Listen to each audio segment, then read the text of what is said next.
বাড়ির উঠানেই খোঁড়া হচ্ছে ৩ সন্তানের কবর।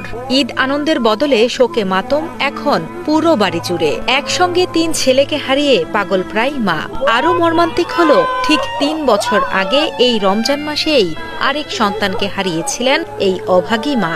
4 ছেলের কেউই এখন আর রইল না দুঃখিনী এই মায়ের জীবনে। এইগুলো নিয়ে যাই বেরিয়ে যাবো। আমি কইছি আব্বু এখন সারা রাত জার্নি করে আইসো একটু পরিবারের সাথে ঈদ আনন্দ ভাগাভাগি করতে ২৯ মার্চ সকালে ঢাকা থেকে বাড়ি ফিরেছিলেন পিরোজপুরের মঠবাড়িয়া উপজেলার বাইশকুড়া গ্রামের নাইমুজ্জামান শুভ। ভোরে বাড়ি ফিরে ছোট 2 ভাই শান্ত ও নাদিমকে সাথে নিয়ে ঈদ উপহার দেওয়ার জন্য আত্মীয়ের বাড়িতে যাচ্ছিলেন শুভ। যাবার সময় মাকে বলে গিয়েছিলেন দ্রুতই বাড়ি ফিরে ঘুমাবেন তিনি। তবে ঘুমিয়েছেন ঠিকই, কিন্তু সে ঘুম আর ভাঙবে না কখনোই। বরগুনার পাথরঘাটায় আত্মীয়ের বাড়িতে ঈদ উপহার নিয়ে যাওয়ার পথে বাসের সঙ্গে মোটরসাইকেল সংঘর্ষে একসাথে মৃত্যু হয় 3 ভাইয়ের।